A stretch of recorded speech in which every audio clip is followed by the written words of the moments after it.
So there comes a time in relationships where we realize that our inner child is at play.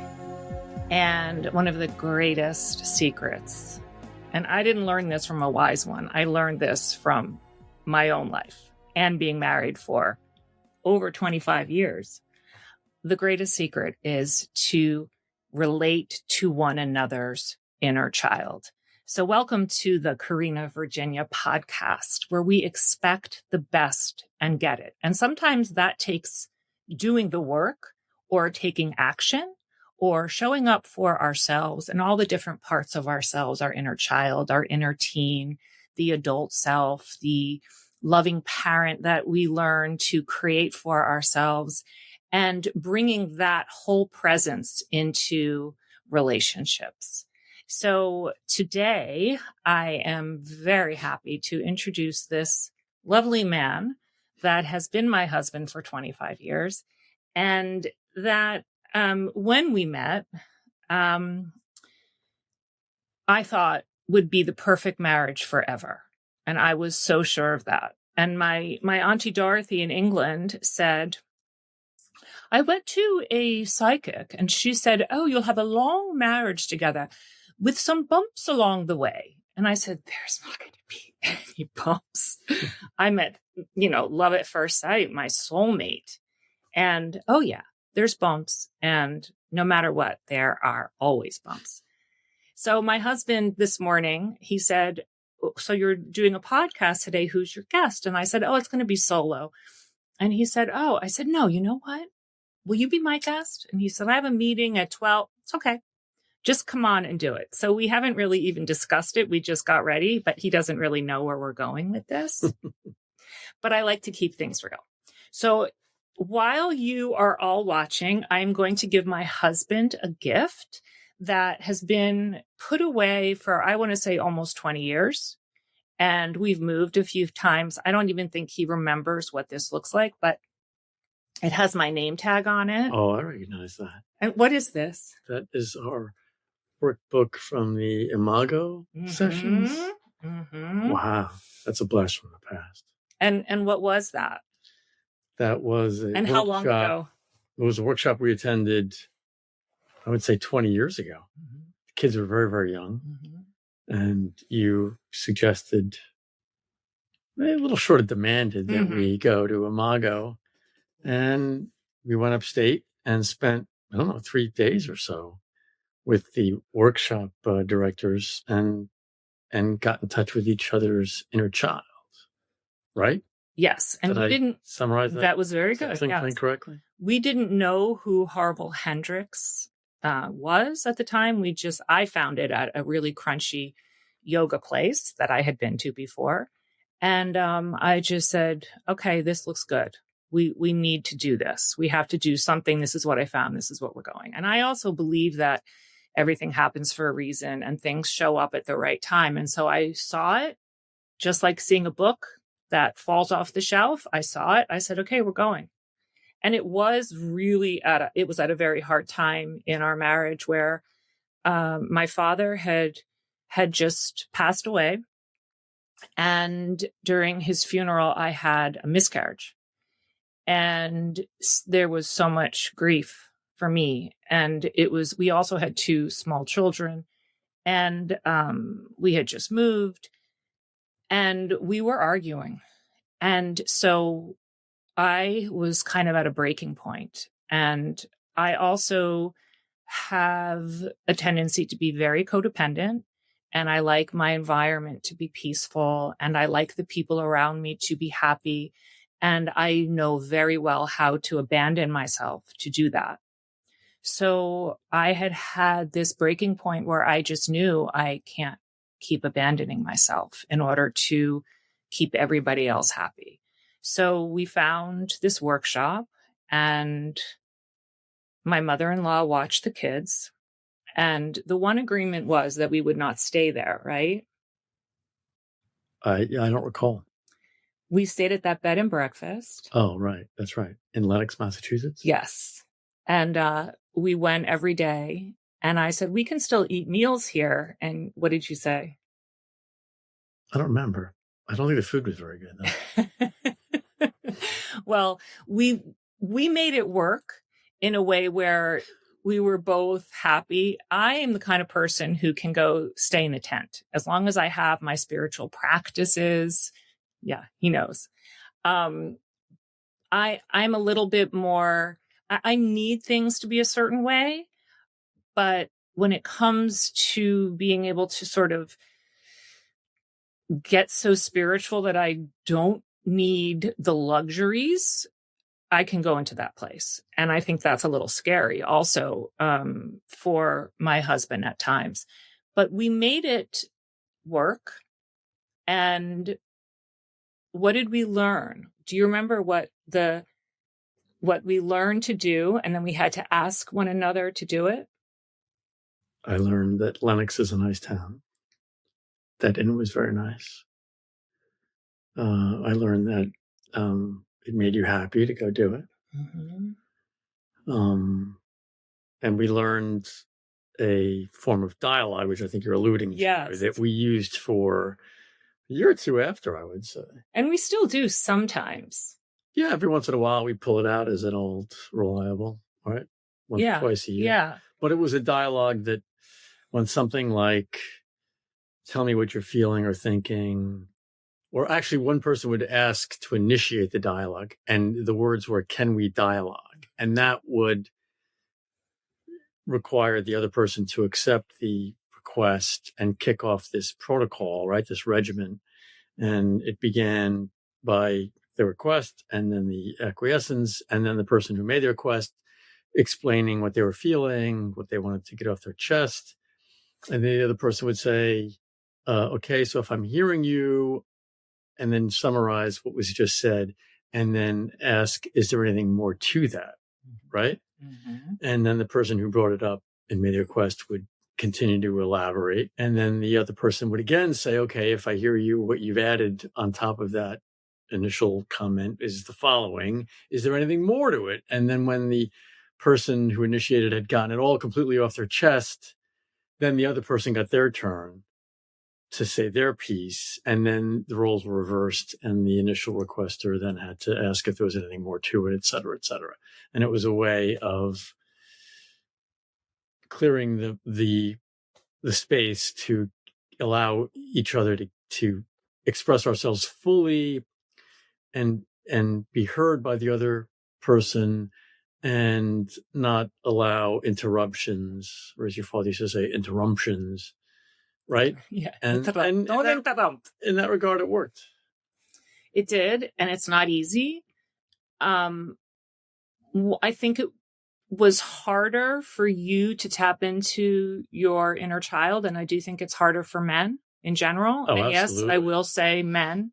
I know that that's maybe not politically correct, but I believe there's a strong physiological difference. And there's also a learned behavior when you're raised as a boy than when you're raised as a girl. That is a learned behavior that we learn from our parents most of the time. And yeah, so yeah, I mean, I don't know if it's learned behavior or if men are wired at birth this way, but there's no question that most men have a hard time connecting with their inner child. I know I do. I mean, first of all, men seem to be either, again, programmed at birth or taught that they're, to be achievers, providers, the steady rock.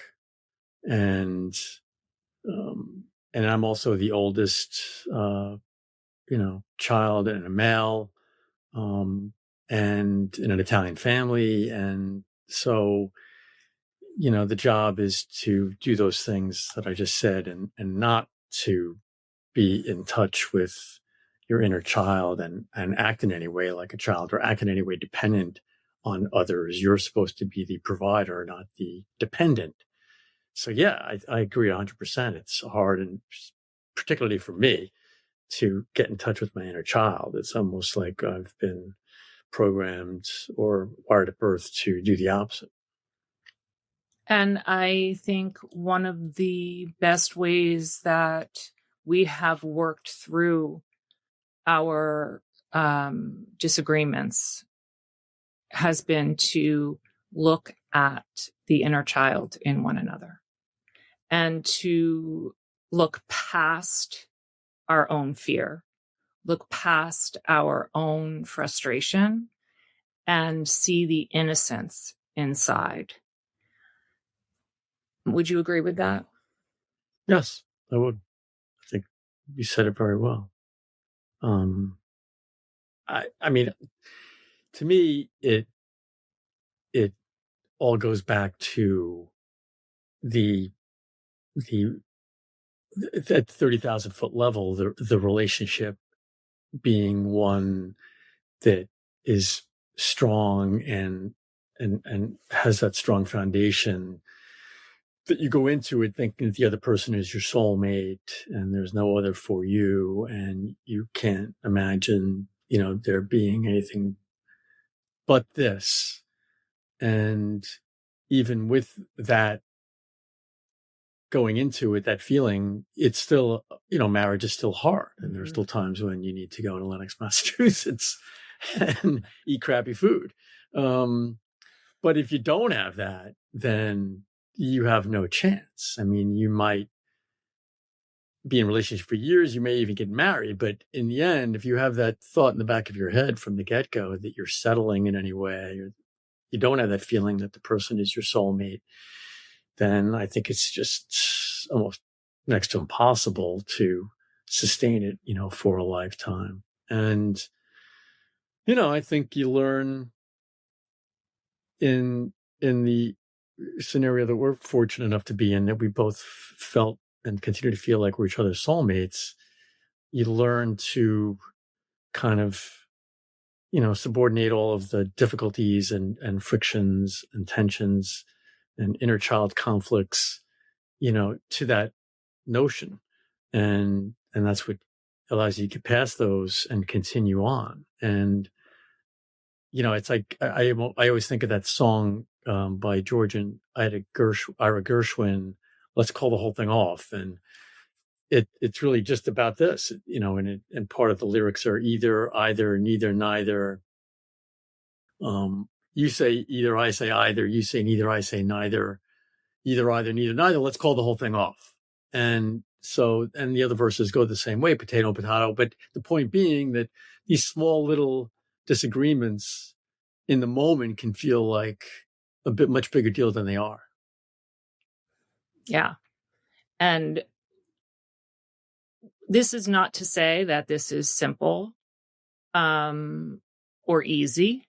I mean, the things to do are simple in terms of, I could go to chat AI and get 5 of these things and put them out there for you, but you can do that yourself. That's simplicity. And even talking about this is simple, but I like to be able to tell the story in a very authentic way so that we can be helpful. And this podcast was created to be helpful in a world right now where the collective conscience is so heavy.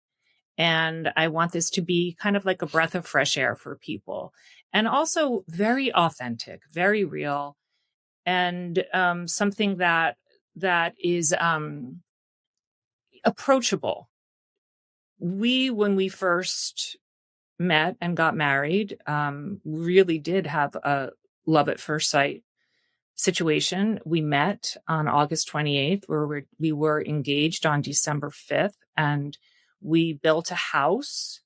And it wasn't a small house. We built a very big house and planned a wedding in a very short amount of time, got married, moved into this house, and I got pregnant right away. And it was such a whirlwind. And then all of a sudden, I hardly knew your family. You didn't, you knew mine, I think, a little bit more, but we didn't really know one another's inner child. We like to joke that we didn't even know each other. We hardly knew each other. And so I think it's really important also that I talk about how different we are. You say potato, I say potato, right? I'm first generation American. My mom moved from London, England to be a nurse in New York City. My dad moved from Rome, Italy, moved to Dominican Republic first, and then moved to New York City. Mom and dad met. Dad hardly spoke English. He spoke Italian and Spanish. And I had a near-death experience when I was 12, and I am extremely spiritual. You can even call me weird, very out there. And when we first met, which was in 1999, I was already a major yogi, and people didn't walk around New York City then with yoga mats. So you had to find the place. There weren't a lot of places. And Charles said, wow, that's weird stuff. And I said, you just wait. It's going to be, what did I say? It's going to be huge. Mm-hmm. Because right. I knew that it worked. And we were in New York City, and Charles would go play golf on a Saturday and I would go to yoga. And that's how it started. But then I think he started to see, wow, she's really out there.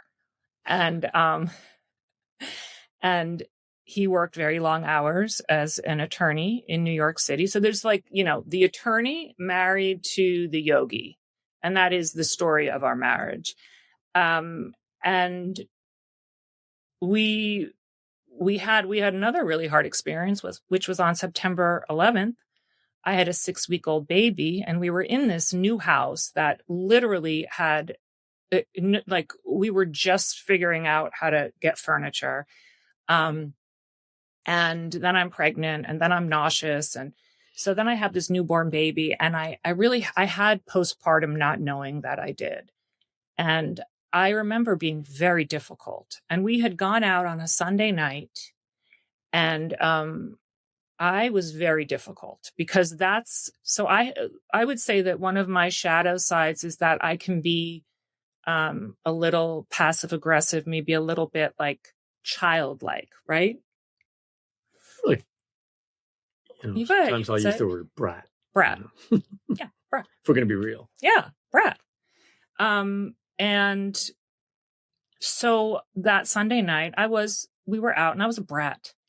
And then on Monday, you went to a game. Where did you go that Monday night? Oh, I went to Yankee Stadium, a Yankee game. It was rained out. The next morning was gorgeous. And I had my baby Gabriella in the car seat, and I called my best friend Michelle, and I said, you know what? I have a free night. So we ordered Chinese food. That was September 10th. That was September 10th. And I said, anyway, I'm angry because we had a little argument last night. So I went to Michelle's with my baby. We had Chinese food, and the game was rained out, and it wasn't we had those little flip phones. This was, we had those little flip phones back then, and it wasn't like you had your cell phone texting all the time. And you came home and I wasn't home, right? Maybe. I don't remember the night before so much. Well, so we were still in an argument, and I got home in the rain with my baby that was born the end of July, 6 weeks old, of course. Commuted to New York, which was far from where we lived. We were, he would take the ferry in from Cold Snack, New Jersey. And the next morning, I'm nursing my baby. My parents are in Italy, and I get a phone call from my parents. Where's Chuck? And I said, he's at work. And his office is right near the World Trade Center. And so I called him. I got a hold of him. And I said, you have to come home. That's so whatever, the plane hit the tower. And he said, yeah, we're all going to get out of here. But my husband's partner, Lloyd, hadn't arrived yet. And so you said, I'm going to go to the World Trade Center and tell Lloyd when he gets off the path what's going on, because he won't know.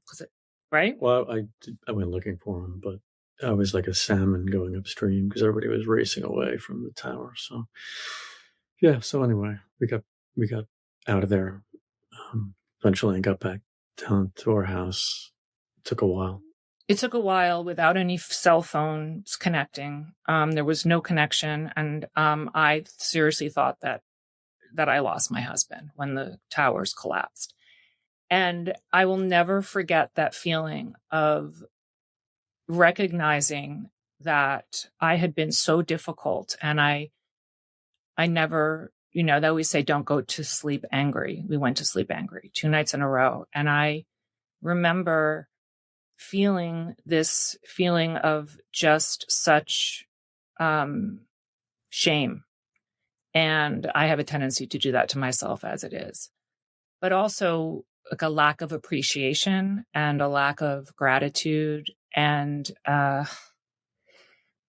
it was a hard time after that. I also went into this like tremendous fear. I didn't want you to go back to New York. And it was a really, really hard time. And, when things are difficult in the situation that people are in, and there's also the lack of inner child in integrating into the relationship, it can be so confusing because there's something very hard happening. And at the same time, the communication is off, and we're trying so hard to be present for one another while we're so scared. And I think fear is the conduit for a lot of relationship arguments, and not even just marriage, but even in work, even in friendship, even in business, even in communities. If there's fear and there isn't the ability to really listen to one another's fear or to see one another's pain, then there is not the ability to really drop that that ego or that own sense of needing the power in the situation. So I think what is so important about any way that we can see one another's wounds in relationships is the ability to really listen. And sometimes we do need a technique to do that. The ability to really hear, not only listen, but hear and absorb, and also respond affirming. Yeah, I understand that, without patronizing, without bypassing it, without saying something like, that is so ridiculous. You are so sensitive. I commute all the time. I go to work. I come home. I don't, you're just overreacting. That causes the inner child to go into hiding.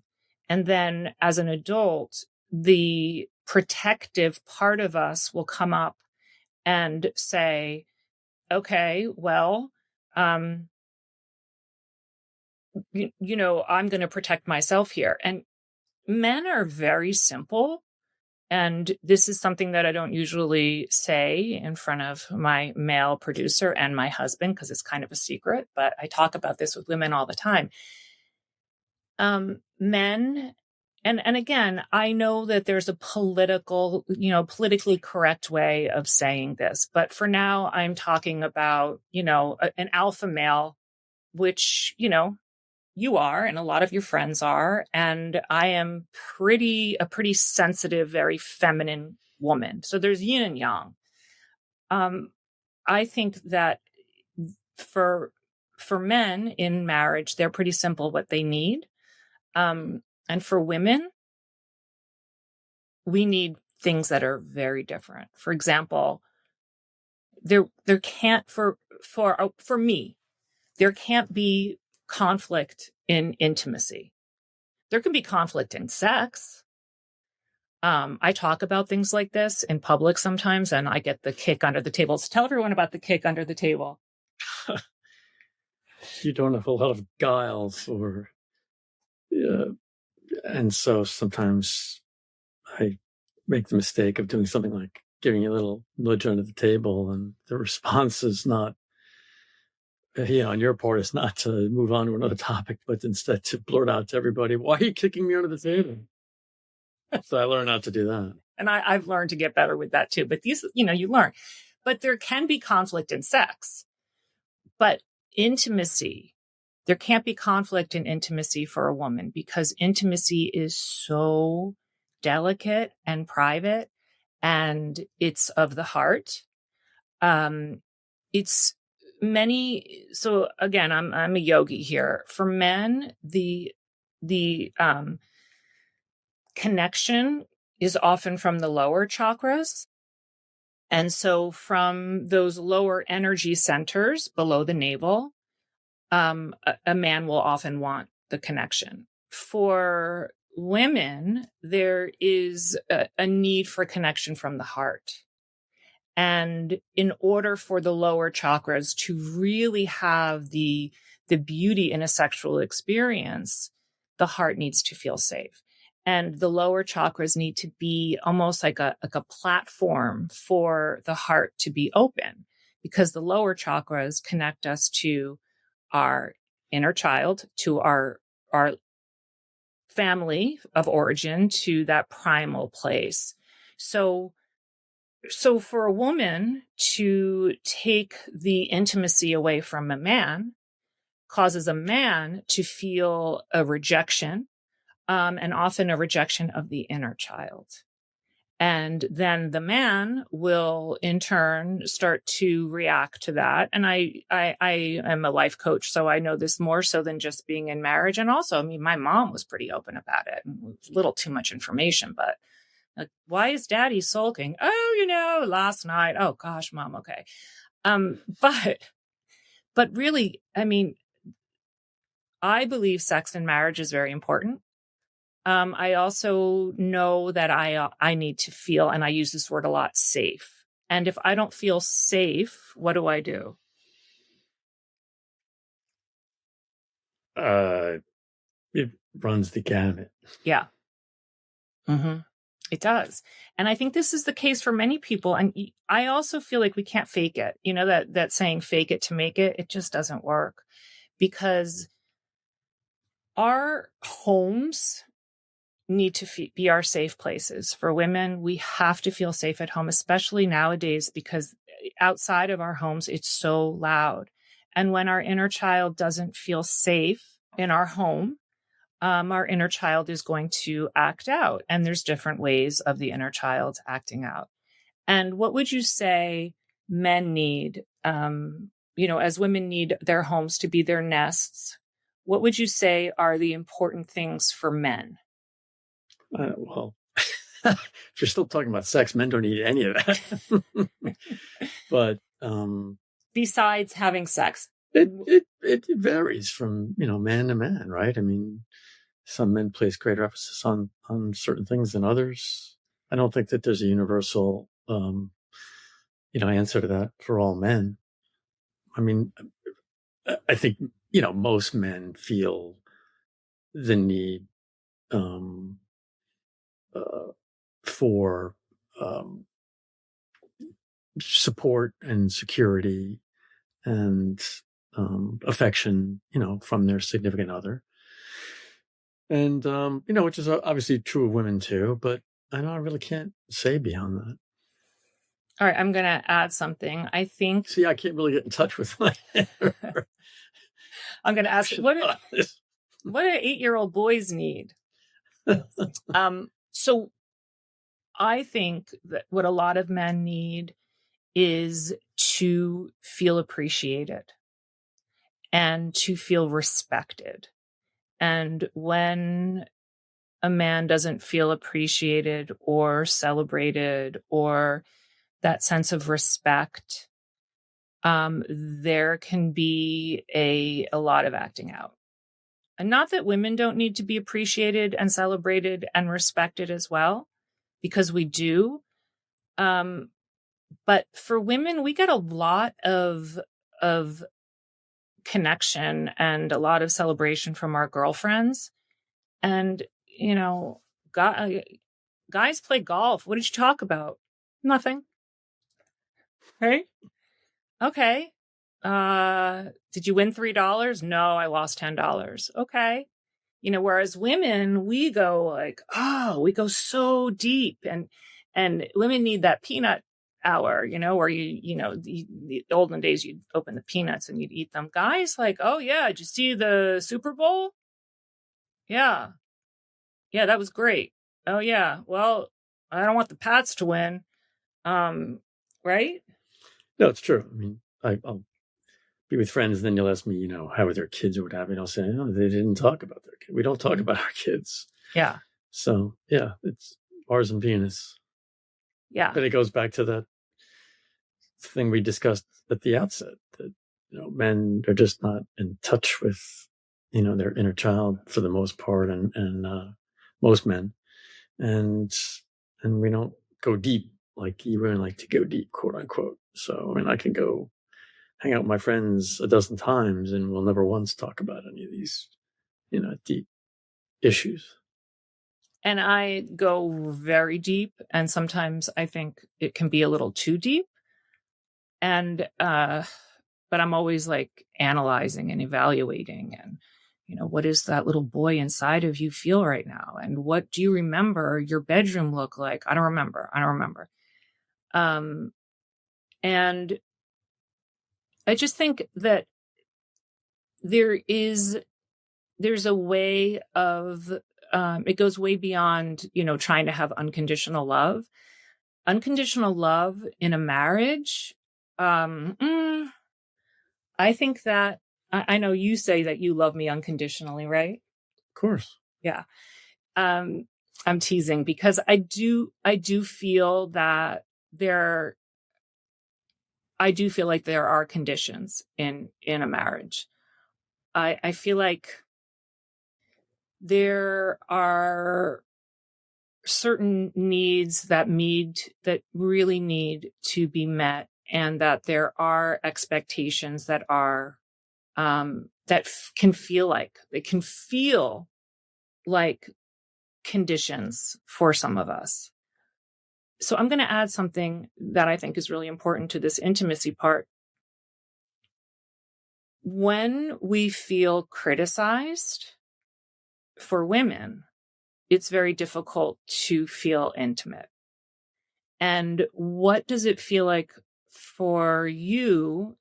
I won't say just for women. For me, if I feel criticized, I don't feel like I can be vulnerable, and I can close up. And I don't want to be intimate when I'm closed up. So where for you would you say that if I criticize you and you feel like I'm being really hard on you, or sometimes you've said it's never enough, right? Yeah. What does that do to you? Where does your defense mechanism go? Well, I mean,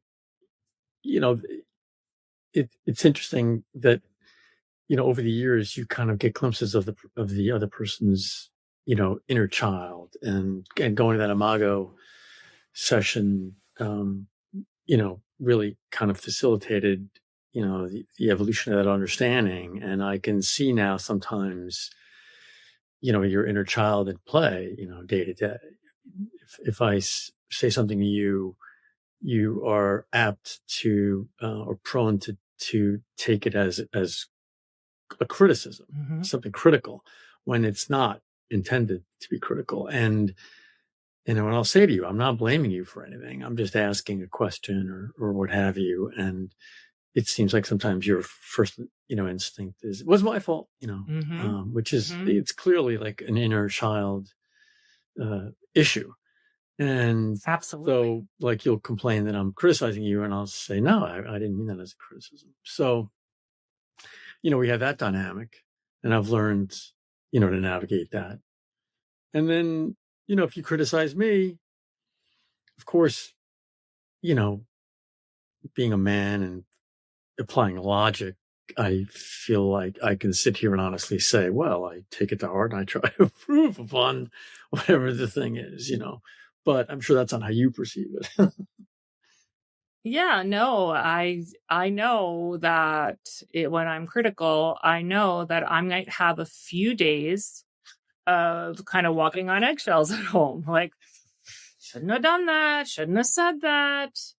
And, I know that it's something that I consistently work on. I think criticism for the other is actually criticism for ourselves anyway. It's our own fear, and it's our own projection. It's projection. Yeah. So, and I think that there's different criticisms I don't have the criticism some of my friends have with their husbands, like, are you wearing that? Or be careful what you say. I don't feel that way. I just, whatever, he knows how to take care of himself in a public area. He knows how to dress. He knows, I don't worry about that.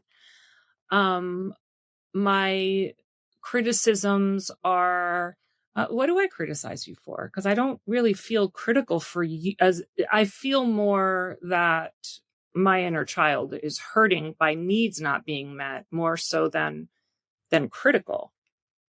Yeah, I mean, I think you feel like I'm not sufficiently in touch with my inner child, right? Sometimes. Yeah. And that can manifest itself in a myriad of ways that are not directly related to my inner child, but like I could say, let's go out to dinner with such and such couple, and you might say, well, I don't feel a need to do that. I don't feel a need to impress anybody. I don't feel a need for this or that or the next thing. And then you can start giving me a talk on like these issues and inner child's issues, and I'm like, all I do is say, let's go to dinner with somebody, right? Yeah, no, that's very true. That is very true. And also there are times where I feel very lonely, and it's hard for me being an empty nester now. I love when my kids are around, and I'm an extrovert. I have some introverted qualities where I don't necessarily like to be extroverted in environments where I don't feel that I'm resonating. I'd rather be home and reading a book. And would you say you are an extrovert? I would say I'm an extroverted introvert.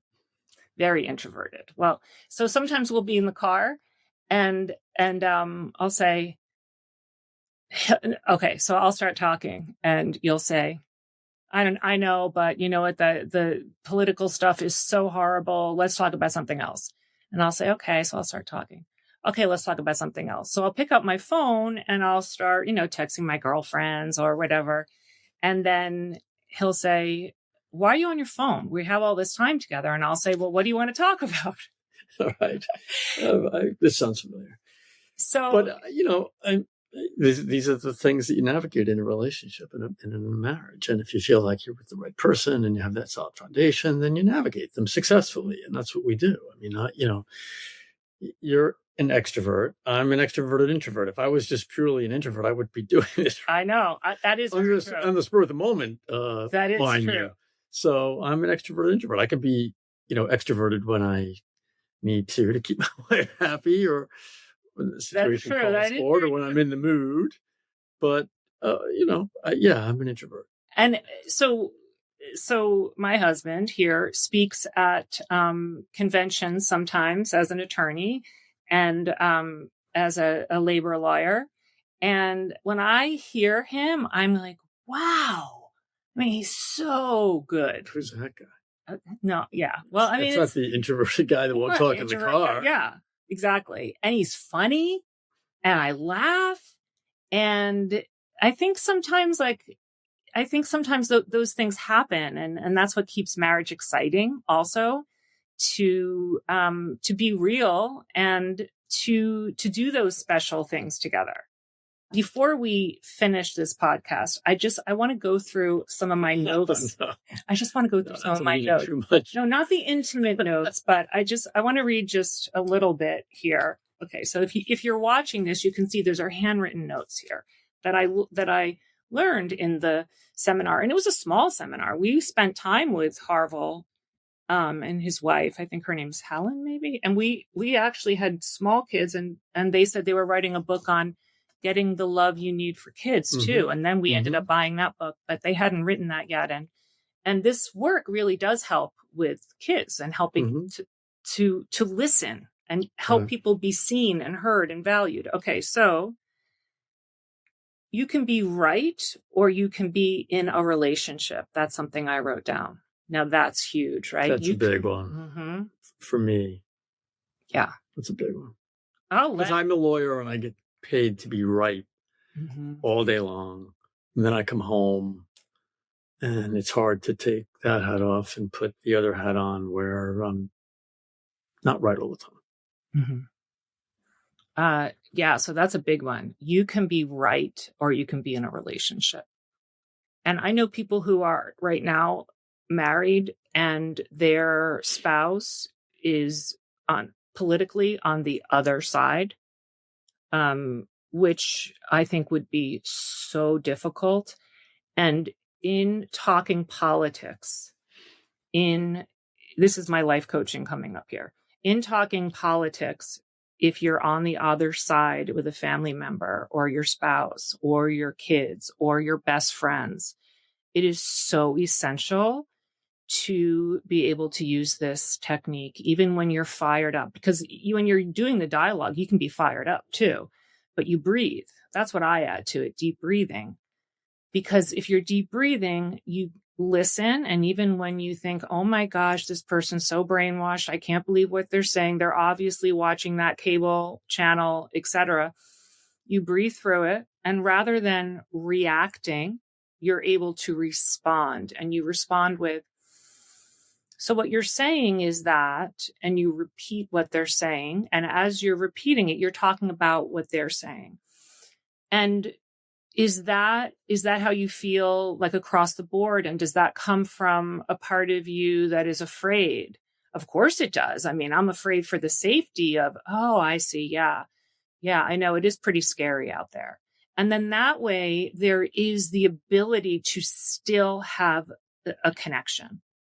Otherwise you just can't talk politics these days. And for me, I mean, you always say don't talk politics, but I don't like elephants in the room. So I talk about all the things that are wrong. I talk about politics. I talk about religion, but I don't get into arguments. I listen.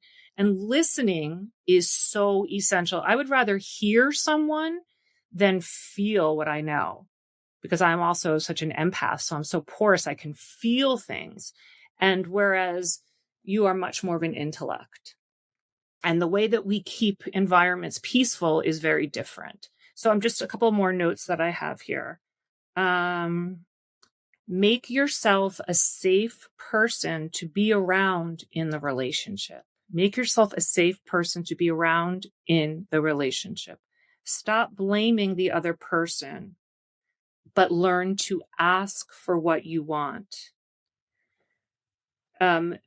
No exit. So stop putting energy into things outside, because the more that we're always going externally outside of the unit, the more the other person can feel it. Reimagining. So looking at the partner as that wounded child whose behavior makes sense. That was a good one. That we really kind of turbocharged during that therapy, turbocharged our understandings of each other's inner child and the motivations and the issues and the things that would prompt the adult behavior that was maybe causing friction. Mm-hmm. Right? Yeah. Yeah. In a big way. I remember getting tears in my eyes, and you had tears in your eyes too. Like, whoa, this is deep. These inner kids are really wounded. And most of us have inner children that are wounded, because no matter how great parents are, and a lot of them weren't great, a lot of parents they learn what they learn. Their parents weren't great. It's generational. No matter. That's a lifetime, right? Yeah. And these issues we're older now, and yet we're still dealing with them. I think you deal with them all your life. I do too. And, it's like, it stops with me type of thing too, where the more that we are able to work through some of these things, I always say we want the kids to see us working through this, because we don't want our kids to pick up on our, the habits that are not, the way that we treat each other that are not kind. And we want our kids to also learn to love themselves. So part of this work is learning to really love yourself and to help the other person learn to love themselves.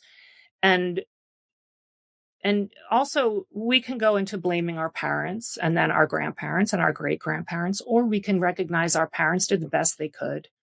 And we're doing the best that we can. We're doing whatever work we can do. But no matter what, these wounds are here and I need to just learn to love them and to have compassion for my inner child. So if I don't have compassion for my inner child, there's no way I'm going to be able to have compassion for your inner child and vice versa. So, connection. So truly connecting, and that can be intimacy. If I know that that's a really important thing for you, if we're not connecting, is to be intimate or to have that connection, right? And intimacy, as for you, would be like, yeah, sex. For me, intimacy is different than that. I might just need to cuddle or to be heard or to really be listened to or to be valued. But when the connection happens, a lot of the problems do go away. So connection must create a safe environment, which is created often by the dialogue. And that dialogue is, I am talking to the 8-year-old boy as an adult, and then the 8-year-old child inside of me is being heard by the adult in my husband. Whatever you focus on, you will get more of. And that is the truth, right? If we constantly say, you never do this, you never do this, you never do this, then yeah, they're never going to do this because, oh, really? Okay, so I don't want to do it then. Whereas it's like a child reinforcing it. You know what? Thank you so much for making me my berries this morning. I love the way you make my berries. You put my berries together so nicely. This means so much to me. I get berries every day now, don't I? And it's nice. Mulberries, raspberries, blueberries, strawberries cut up because I celebrated. Thank you so much for this. Had I said, are these organic? Did you wash them? Forget it. Forget it. I'd be lucky if I got a banana that I still had to peel. Alienation is the worst thing. Yes. And it causes anxiety, and it causes anxiety in the inner child, because the things that our inner children are the most afraid of are abandonment, betrayal, alienation, and rejection. So if we think about the inner child, those things, most of us have fear of that. And so some people will be more anxiously clinging. Some people will be more anxiously avoiding. But it all comes down to the fear of being rejected, abandoned, betrayed, or alienated. That is huge. Rejection, abandonment, betrayal, alienation. Those things right there in this podcast. If in a relationship, two partners or two people can see the innocence in the other and the inner child that is afraid of abandonment, betrayal, rejection, and alienation, and then our job becomes making sure that the inner child in the partner feels safe, so many of the other struggles can fall away, because those 4 things are the 4 things that create the fear, that create the reactions, that create the drama in whatever the circumstance that's challenged in the relationship is. Yeah, and they have a book out that they published decades ago, right? That has all this in it. And I would recommend that book to anybody. Yes. I think it's called Getting the Love You Want. Right. And the last name is Hendrix with an F. Hendrix, yes. So the last thing that I wrote in my notes is criticism. Replace the criticism with what I need is, right? So rather than being critical, why do you always do this? Would be, you know what? Today, I really need to feel X, Y, and Z. Can you help me be a part of that? Or I really need to, and we know this one, but this is a really big one. Not you need to, or you always, but I feel that in this situation, I am not being heard. Not you never listened to me. And then, I think the love languages, that's another really great, I think most people know about the love languages. That's a great book to know your love languages. My love language is acts of service. So yeah, I love mine is touch, right? Yeah. See, he needs to be touched, and acts of service are not, well, I mean, they are, I remember when we first got married, one of the big things that I learned was that if there wasn't Tropicana orange juice in the refrigerator, that was a problem. I don't even drink it anymore. No, I know. Back then, that was a rule. It was the thing. And so I realized that if I didn't make sure that there was orange juice in the refrigerator, then there would be a part of my husband that felt that I wasn't thinking about him and making sure that his needs were met. So I love that you joined me.